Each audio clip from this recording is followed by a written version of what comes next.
Madam Speaker, I rise again. And with your leave, and on the section of the order paper that deals with public business,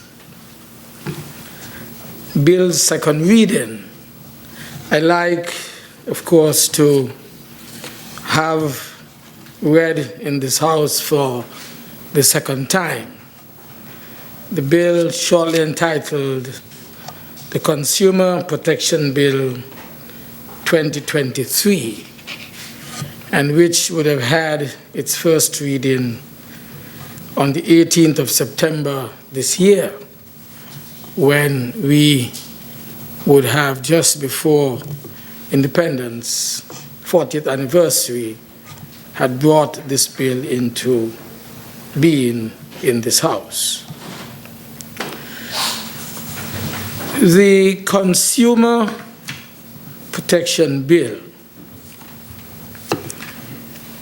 comes before us from the Ministry of International Trade, Industry, Commerce, and Consumer Affairs, because it is very strongly believed that with all that is happening around us in the world, with the changes in prices of goods related, of course, to very many different reasons, there is more and more an urgency for consumers to be protected, and also at the same time encourage those who are in business to work with consumers to ensure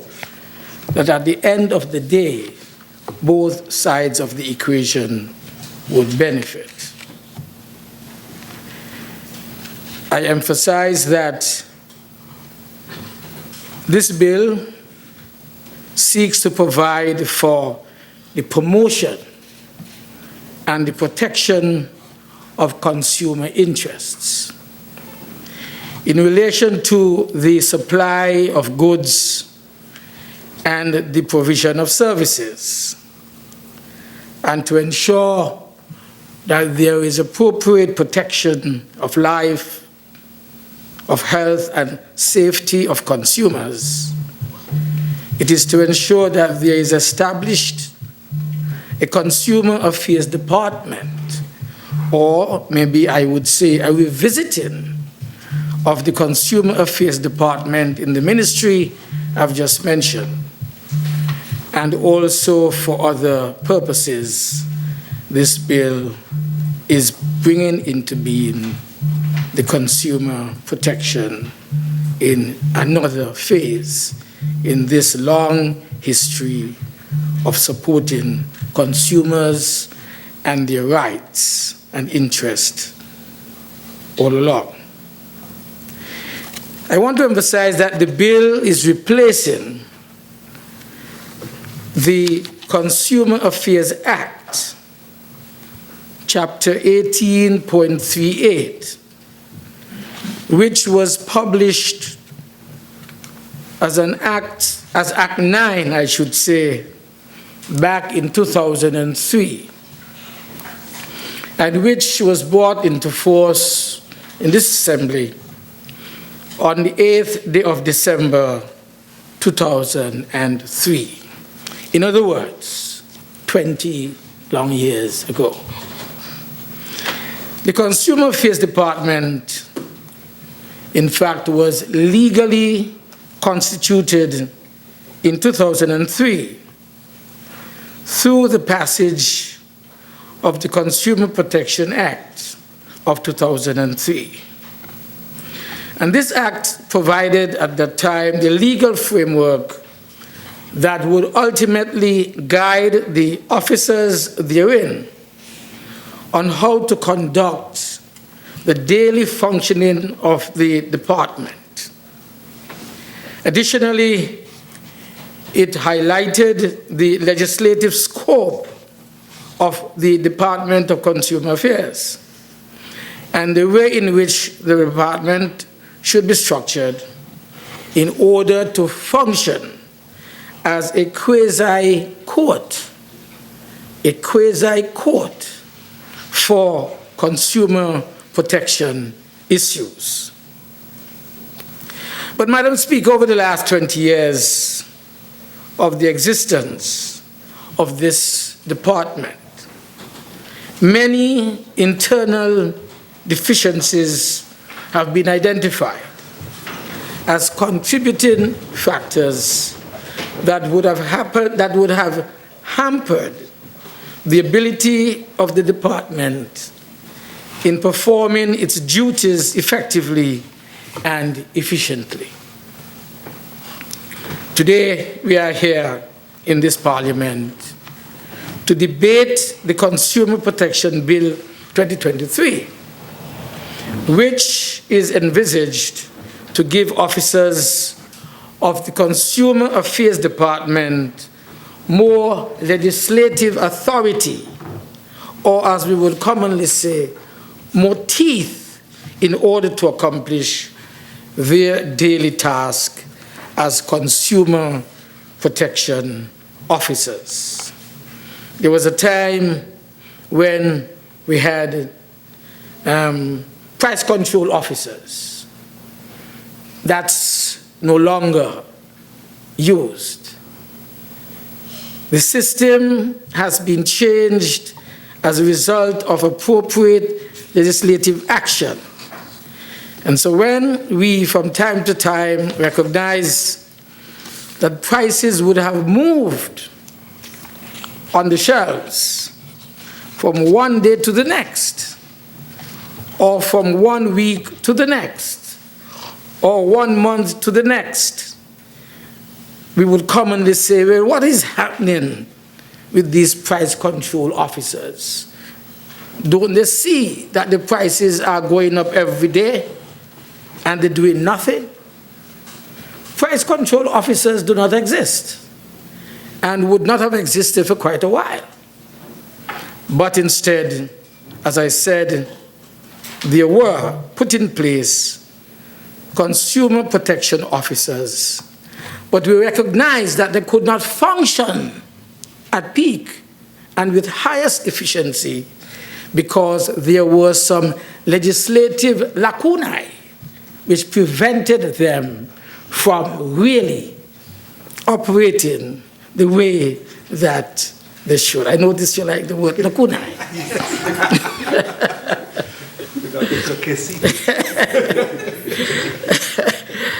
But the Act will therefore now be replaced by this harmonized bill which is before us today.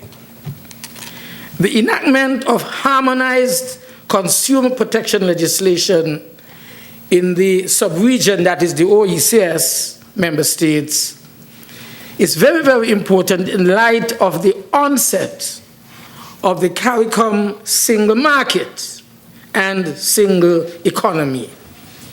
In this new environment, the OECS member states are required to move away from exchange controls and price controls and to move towards what we call a liberalized market.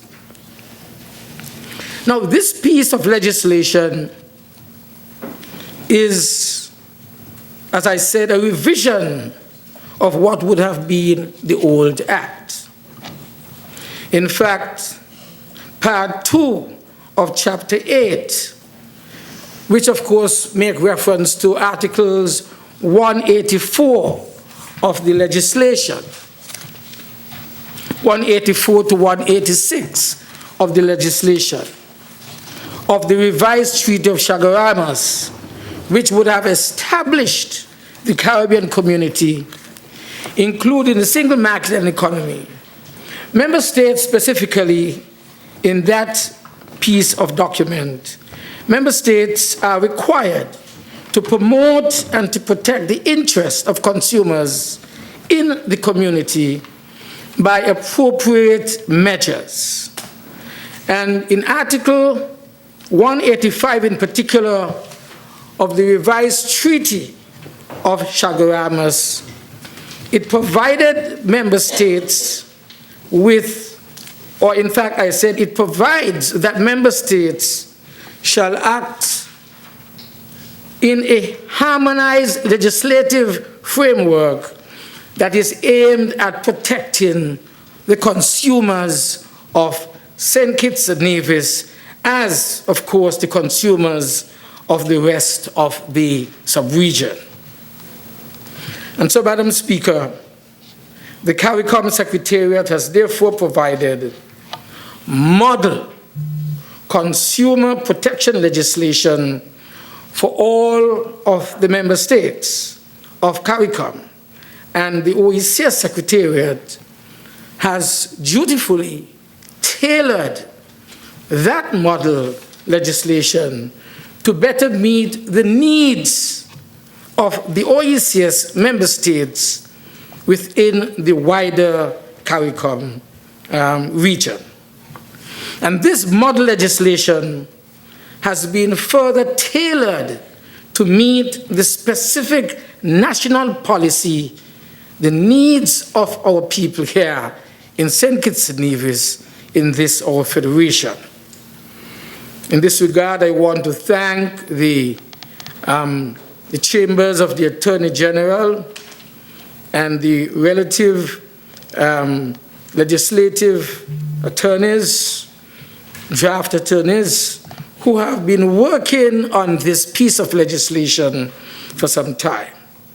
And I'm pleased that we are now in a position, after consultation with the ministry and with the appropriate stakeholders, we are now able to come to Parliament today and ensure that this new piece of legislation is brought into the arsenal of the laws of St. Kitts and Nevis to be better protectors of the people's interest, especially those who are consuming a number of items and are the recipient of certain services.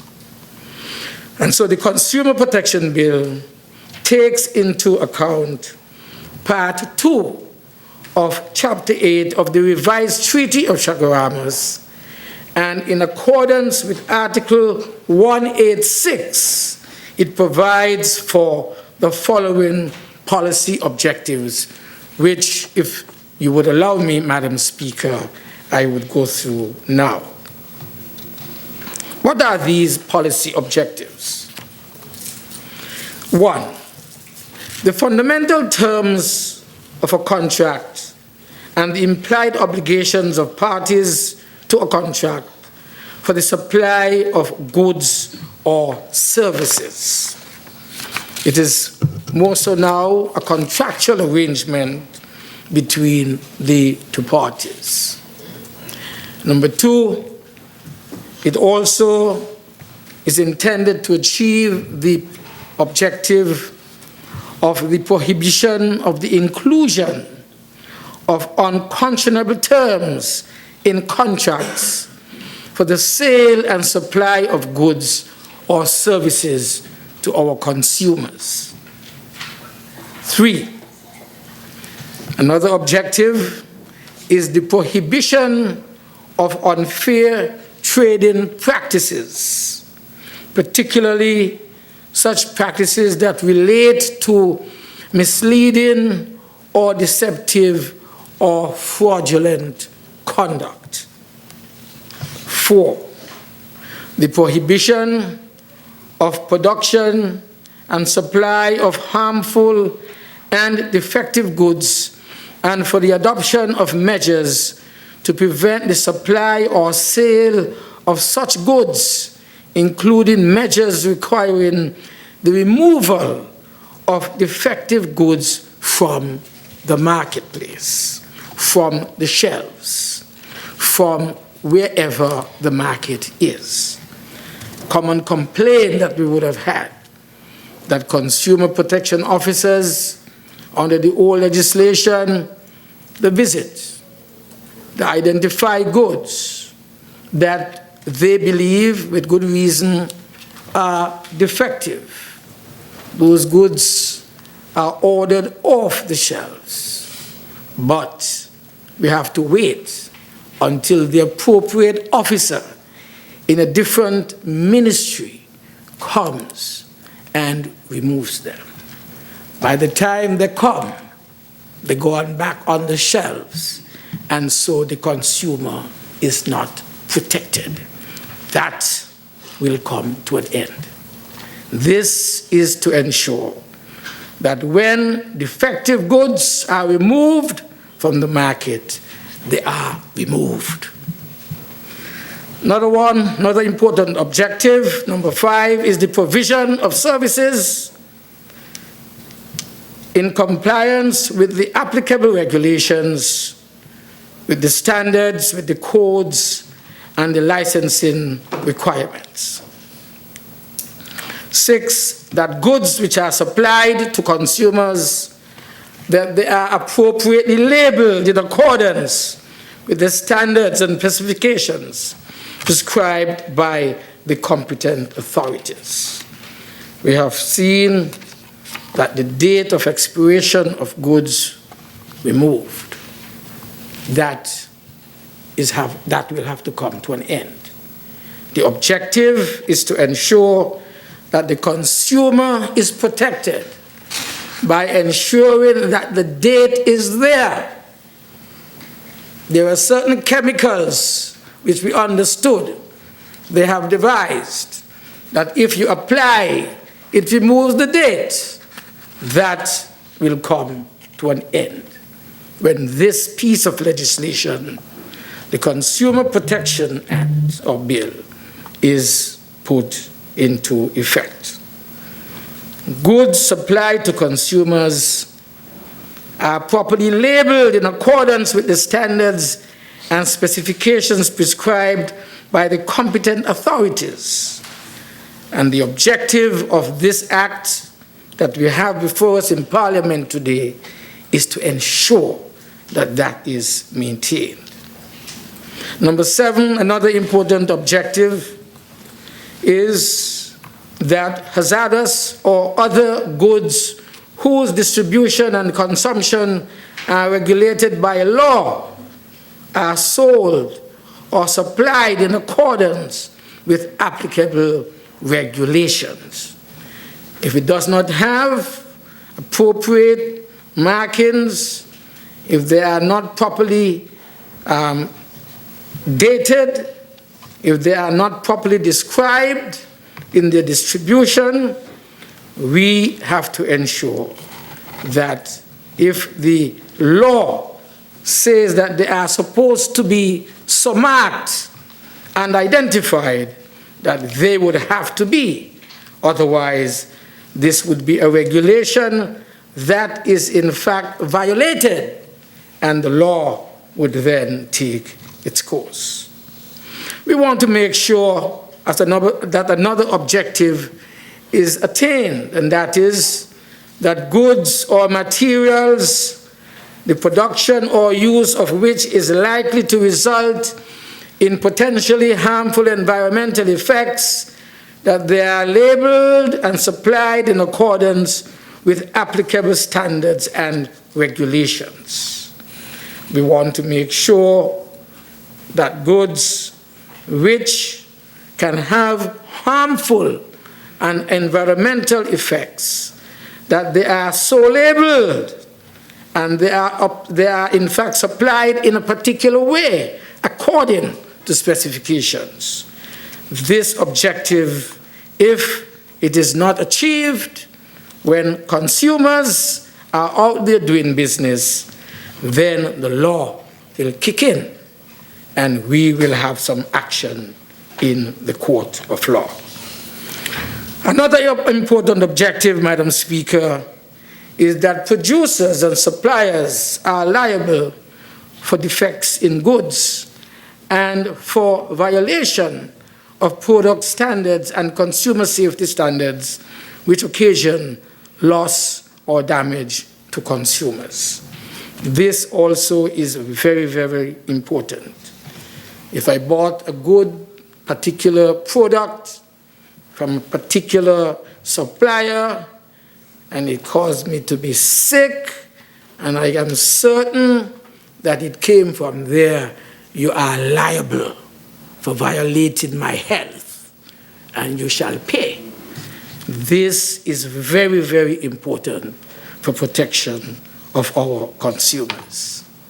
Another important objective, Madam Speaker, that we wish to attain by this new piece of legislation is that violations of consumer safety standards by producers or suppliers are appropriately sanctioned, and relevant civil or criminal defenses to such violations are available to defendants. So if it's a poor boy, a poor woman, an elderly, she ain't got no money to go to a lawyer to ensure that her rights as a consumer are protected. This law we will put into place today says that she should be able to be provided with available legal support and defendants of what she thinks would be her right, her claim, I should say, for that right that would have been violated.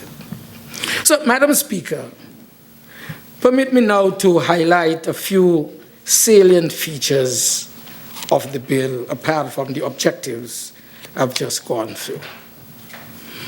If it is enacted into law, and I hate to think that the opposition will not support this bill.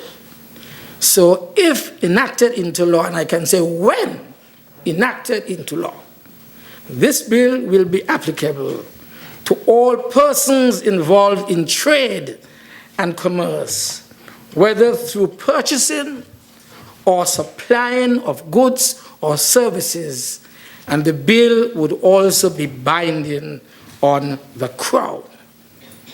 Binding on the Crown. That is, government, of course, is bound to be involved in such transactions. The Consumer Protection Board, therefore, will be established, and its specific functions will include the conducting, who's going to help me? May not find the appropriate sections. Which one? The board, making reference, right. Functions of the board, section 8. Right. So the Consumer Protection Board will be established according to this piece of legislation, and its functions will include the conducting of investigations on behalf of consumers adversely affected in relation to the sale of goods or provision of services in order to determine whether they were sold or provided in contravention of this act. So that is why I said that one of the important pieces that was missing from the previous bill or law was that it did not act as a quasi-judicial body. This, today, is different. It will act as a judicial body by way of the Consumer Protection Board being properly put in place. What does it say about the board? Let me go through this first. Right. And the board will be established, as I said, and its functions will include the conducting of investigations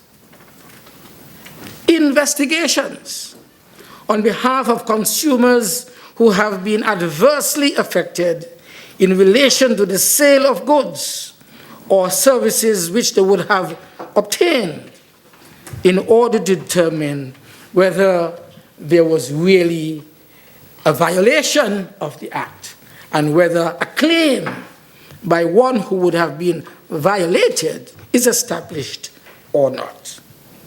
Now, and as a result of this investigation that would have been done, there would be certain specific recommendations that are made to the minister promoting the development of consumer organizations and resolving disagreements between consumers and vendors or service providers. The bill provides, therefore, for the procedure for investigation of complaints by the board or the department responsible for consumer affairs, and the board will be empowered to summon persons. That is why we said at the beginning, it is now a quasi-judicial body. It is empowered to behave as if it is a court. And this empowerment has come from this new piece of legislation. And therefore, it can summon persons to give evidence for the purposes of investigations. If the young man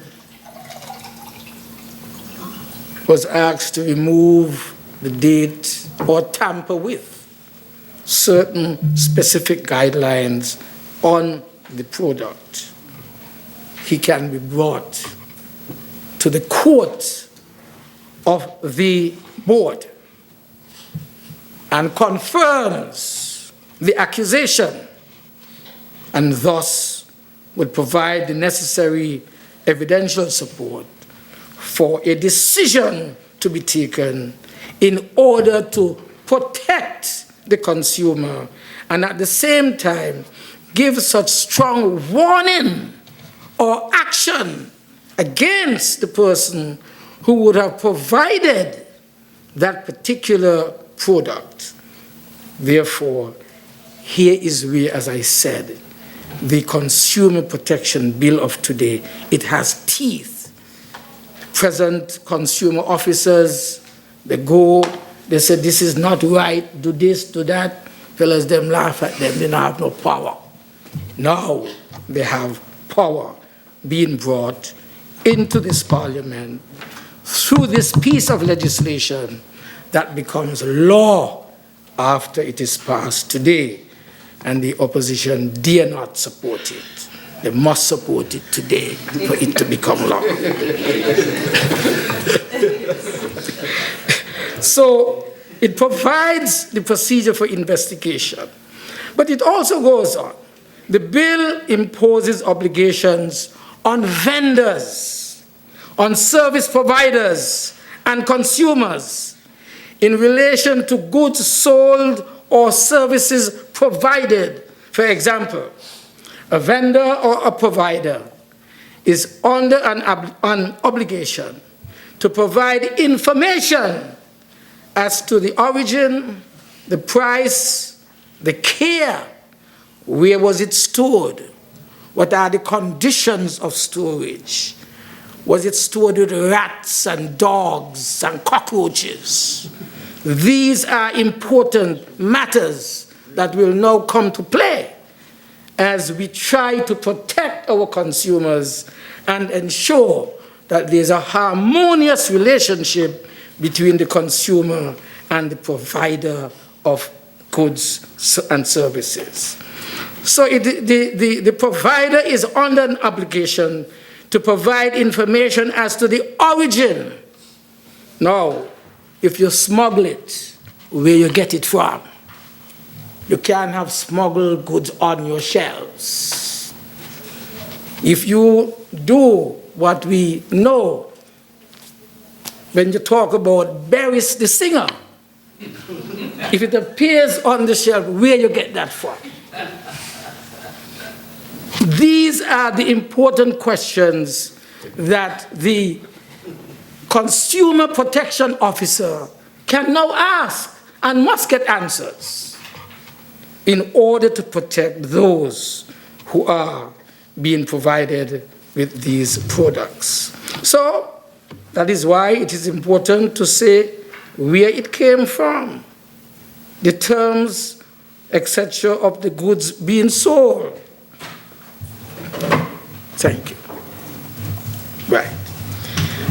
The vendor or service provider is also under an obligation to provide receipts and warrants. You know how many people sell stolen goods? Huh? You know how many people sell stolen watches and rings and chains? Huh? You know how many people do that? And we are saying that when there is reason for the Consumer Protection Officer to ask questions to ascertain the origin, they are expected to be given appropriate answers according to this piece of legislation that is here before us today. Madam Speaker, the bill also will prohibit vendors or service providers from committing a number of offenses, including misleading or deceptive conduct, misleading the public as to the nature of goods and the non-delivery of goods. This is important. You buy something, you don't purchase it. It's there to be delivered. 2 months after, the guy sold it again, maybe 3 times he don't sell it.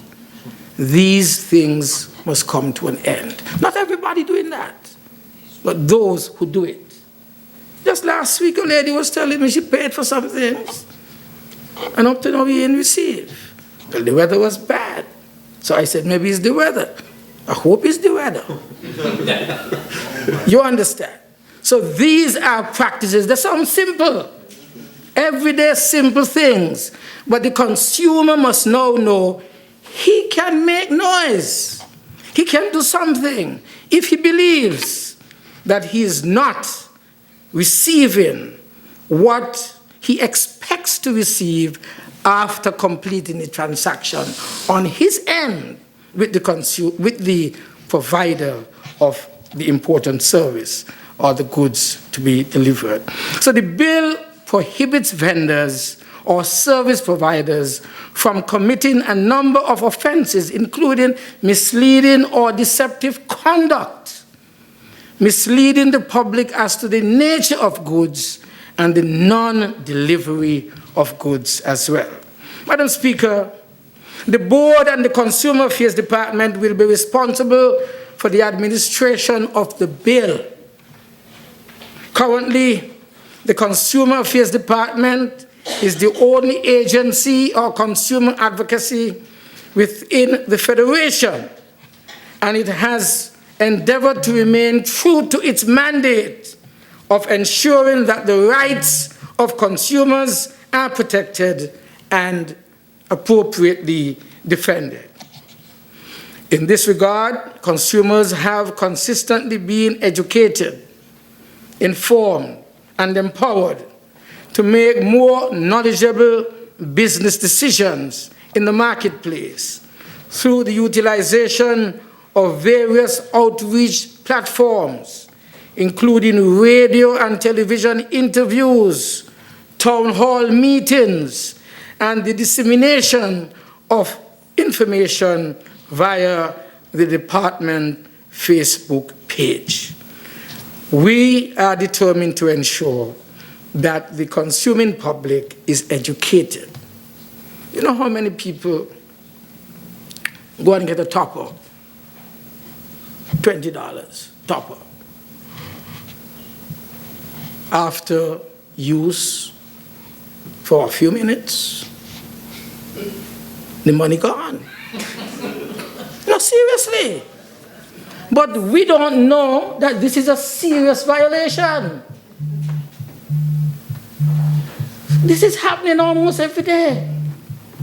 Well, I thought I had a top-up for $20. It's only $5 use you get of telecom time.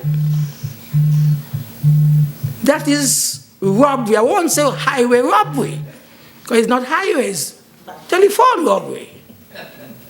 But these are things that I am saying to the public you must become conscious of. Make sure the money that you are spending to get a service, that you receive it. Because this law we are passing today is insisting that you not only have the right, but we in the department, in the ministry, have the right to educate you on these matters, and we will continue to do so using all of the media outlets that are available to us. It is in keeping with the mandate of educating the masses that in 2023, the Consumer Education for Kids pilot program was launched. Where do you think it was launched? At St. Paul's Primary School. At Sadler's, you remember? Those of you who were paying attention. And also, eventually, that same afternoon, at the Dr. William Connell Primary School. And the objective was to bring the importance of consumer protection to the kids in their very early stage. That they understand. There was a quiz. There was also a quiz at Kunai. The evening, we had a quiz at Kunai. And who won? Irish Town won. That is I remember. yeah, Irish Town won. That is a fact.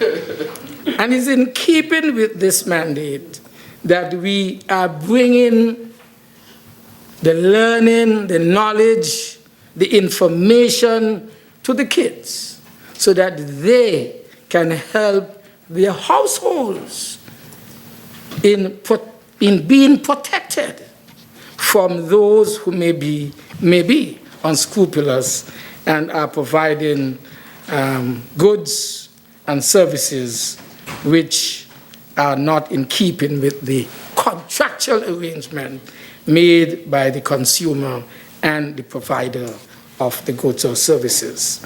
Additionally, I want to make the point very quickly that a key objective of this program is to encourage students to share their own newfound knowledge with their family and friends. And since the launch of this particular pilot program, the Consumer Affairs Department has engaged in discussions with the Ministry of Education and its curriculum, the development unit, in order to further discuss having this particular program become a fixture within the curriculum of all our primary schools. After having the proposed lesson plans vetted by the social studies curriculum coordinators within the Ministry of Education, I want to report that this new initiative has already been given the green light to be taught at the primary school level during social studies classes for the 2024 academic year. Apart from that, in educating the public, part of the mandate given to the Consumer Affairs Department involves conducting inspections at various businesses in order to safeguard the rights of consumers and to ensure compliance with consumer protection law relating to pricing, labeling, and, of course, food safety. The inspections are primarily focused on identifying expired goods, items in dented cans or damaged packaging, freezer-burnt items, and items lacking English labels. You're not supposed to buy anything unless you can read the language in which it is written. If you're not Chinese and you can't speak Chinese, then make sure you look for the English labeling on the goods. A lot of Spanish-speaking people are here, but it's not all of us who speak Spanish or read Spanish. So if you're bringing in the goods from Colombia or Argentina or wherever, make sure not only consumers, but those who are doing the orders, make sure that the goods you are bringing into the country for consumption by our people, that they are in the language that the people can understand. That is the language of English. Separate exercises are conducted. I'm going to come back to that because once we can attain the sustainable island state, we will become bilingual. I had the opportunity last week in the Bahamas. Had a bilateral with the Minister of Investment, etc., from the Dominican Republic. And that's one of the things we said. We want to make sure that they can speak English, and we want to make sure we can speak Spanish. So we've asked for some Spanish-speaking teachers to come here and help our kids at the primary school level. When I was going to high school those days, grammar school, you started Spanish only in third form. And Spanish was an alternative to biology. Well, I became a doctor, so I did the right thing. I went to do biology. But it deprived me of Spanish. So we want to make sure that we are bilingual here in St. Kitts and Nevis. We'll hear more about that. So I want to make the point that separate exercises are going to be conducted for the main purpose of collecting price data, which is essential in maintaining a detailed pricing database for all basket items sold at the 46 large and medium-sized supermarkets across St. Kitts and Nevis. We want to make sure that the consumer protection officers have access to all 46 major, large to medium supermarkets across St. Kitts. They are therefore going to come in and conduct the appropriate exercises to ensure that the bill and its specific objectives are being attained as a result of applying certain guidelines which are to be applied by the consumer protection officers in visiting the establishments. For the year to date, approximately 21,000 items have been removed from business shelves. Is that a lot? Maybe it should be 4 times that.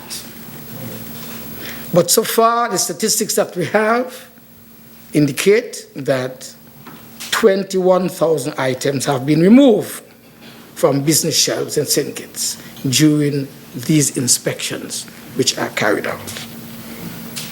This alarming statistic highlights a lack of compliance exhibited by many of our businesses.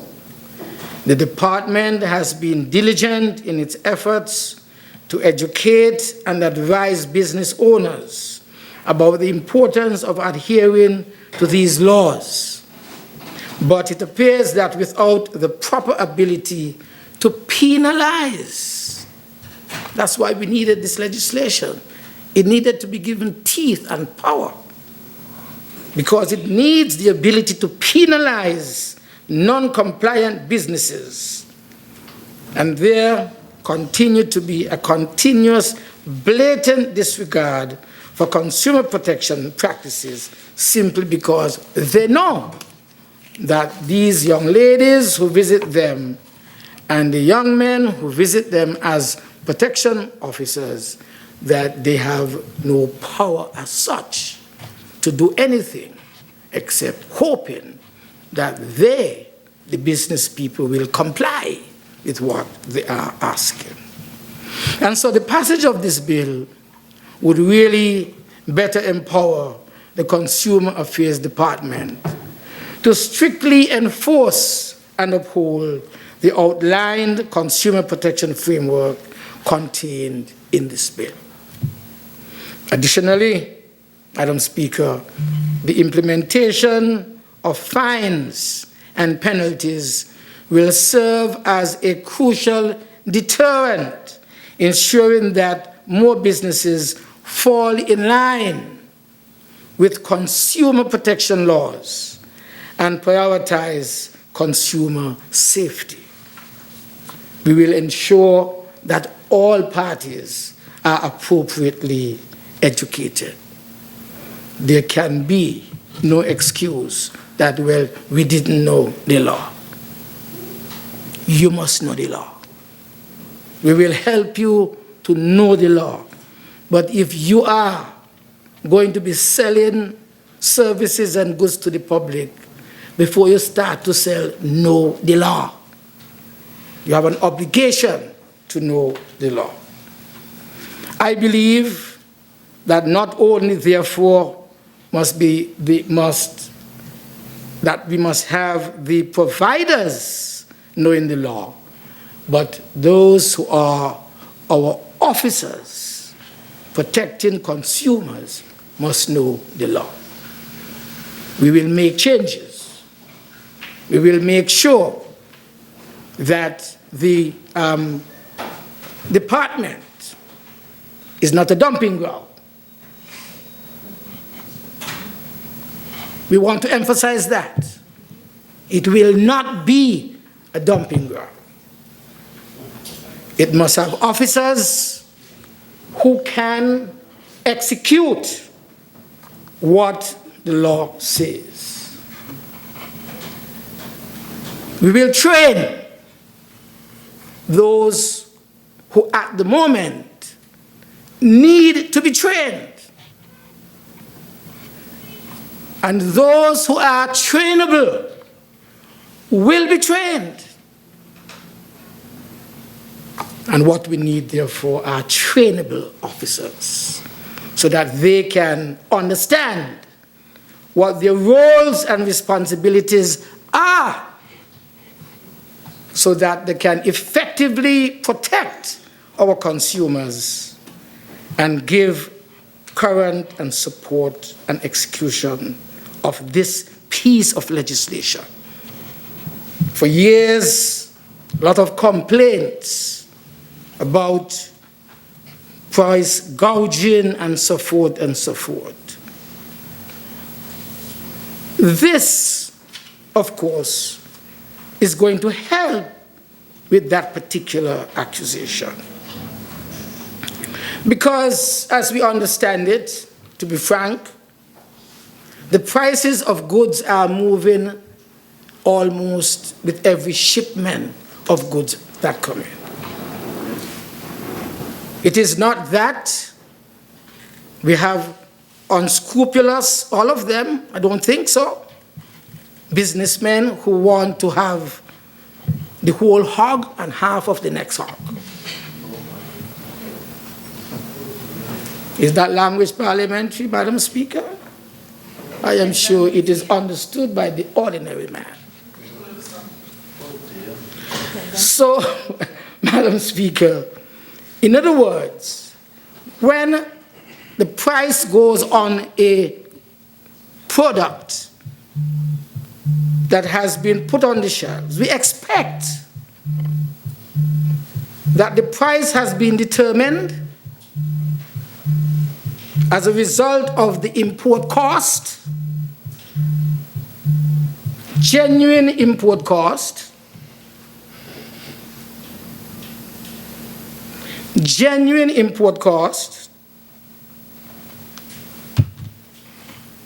and the markup, which is allowed by law, imposed, of course, set by the government. Anything out of that is price gouging, and we're going to come after them. Once the businessman is keeping within the law, this is the price of the good, the document, that is what I bought it for. This is what it cost me to transport it. This is what it cost me to ensure that it comes here. Once that has been put into the equation, together with your profit margin, the markup that the government says you're allowed. Of course, you could go below that because you're competing with your neighbor, next businessman next to you.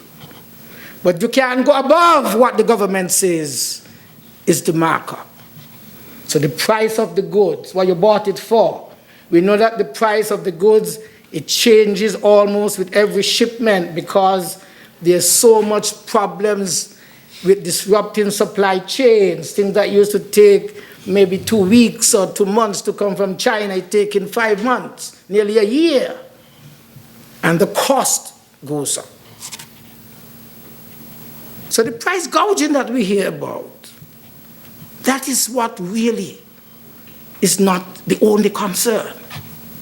It is you, the consumer. Look at some of the things that I have mentioned, making sure that the businessman is complying with what the law says, and the consumer protection officer doing his job properly to ensure that the consumer is protected. Madam Speaker, I believe that with the measures that will be instrumental in ensuring the continued integrity of the department's consumer protection efforts, and with the best practices of our law-compliant businessmen, and with the consumer public being highly educated and has a watchful eye and pays attention to what service or what goods he or she would be purchasing, I believe that with the continued integrity of the department's consumer protection efforts and the enhancement of the way in which business is conducted within the Federation, this piece of legislation, the Consumer Protection Bill of 2023, is going to be a landmark piece of legislation in St. Kitts and Nevis. May it please you, Madam Speaker.